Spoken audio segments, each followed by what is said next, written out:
talk natin. Pakinggan yung busina ko.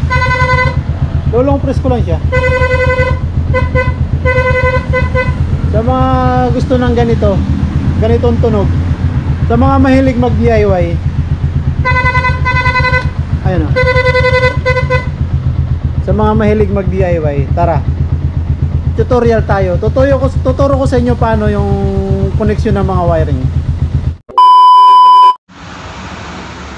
Kaya mga paps, ito yung kumbaga ito yung pattern nung rapid horn. Yung pag nilong press mo yung busina ay rumarat-rat. Ito lang yun.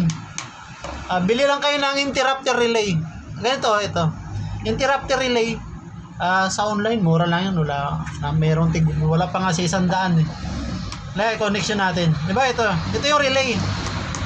Connection natin. Ito yung relay. Ito yung mga number ng relay na makikita natin eh.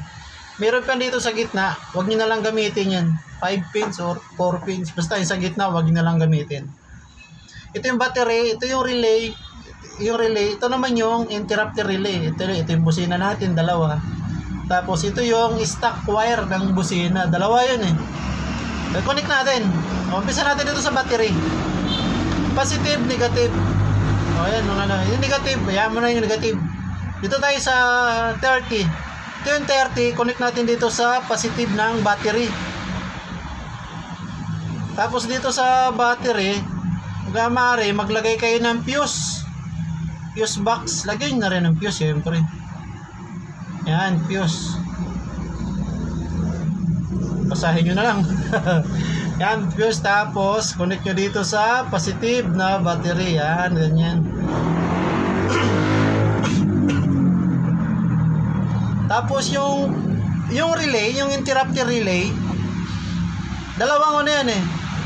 Itong kabila, yung red na wire, yan, positive. Tapos, yung itim, yung negative, yan yung black wire.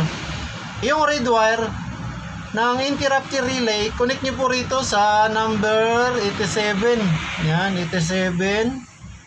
Connect nyo po siya dyan. Tapos yung black wire, ground yan eh, body ground nyo. Yan, sa body ground nyo, connect nyo lang. Lagyan nyo na lang ng ground to ha. Bali, ito yung magiging ground. Tapos itong 85 tsaka 86 na battery, connect nyo sa stock na wire, stock wire ng busina. Connect nyo rito, ganyan. Ito lang yung magiging natin ha. Sundan nyo na lang. Tapos yung 86, ganun din. Kahit saan dyan, okay lang po yan. Yan, ganyan oh. Oo, galing. Madali lang po ito. Basta kompleto lang kayo ng kompleto lang yung gamit nyo. So yan, na-connect na natin. Ito naman yung itong wire na to sa busina na, dalawa yan, puro yellow yan eh. Dalawang yellow. So yung dalawa na yan, dalawang busina na diba? Itong isang wire, papuntang kabila, negative. Papuntang negative. Yan. Tapos ito naman, kabila, negative din. Yan. Tapos, yung kabila naman, positive. Tapos, positive din. Yan. Ganyan lang magiging connection yan. Madali lang yan. Kayang-kaya nyo yan. Yan, sundan nyo na lang yan. Yan yung magiging connection ng yung rapid horn. Mura lang yan. Wala pa sa 100. Yun lang yung madadagdag sa inyo. Yun lang. Sana makatulong. So guys, okay na. Okay na yung wiring natin ng busina na kompleto na natin. Ito yung relay. 5 pins, 4 pins pa. Okay lang yan. Yung apat, huwag mo lang gamitin yung gitna. Ayun, nabutas yung gitna. Ito naman yung interrupter relay. Ito naman yung wire natin. Ito, papuntang battery. Lagyan natin ng fuse. Ito naman, puro positive naman to eh. So ito yung mga wire papunta na ng mga busina natin. Positive, saka negative. Yan. Tapos itong isa naman, puntang ground. Yan. Body ground.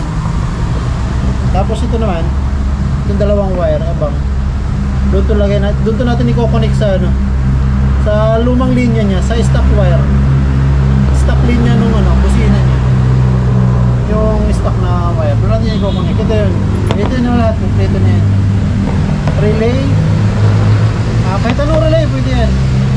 relay.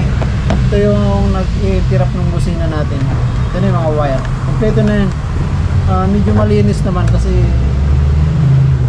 gamit natin na yan shrink ball tube. Hindi natin ginamitan ng electrical tape. Kaya ito, ayan.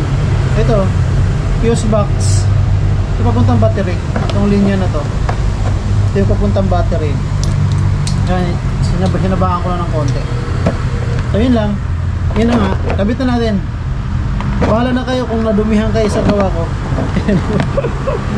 Ito ayan, nilagay ko na ng shrink ball tube para pagkabit natin dun sa lumang niya, sa stock wire niya, linya nung stock wire, busina. Dalawa naman yun eh. Okay matakot, positive, negative, walang yun, walang polarity yun. Kabit nyo lang kahit saan dun. So yun na nga, kabit na natin. Ayun habang kinatay ko na. Yan. Yan natin siya kakabit. Mamaya pakinggan nyo ulit. Bye bye!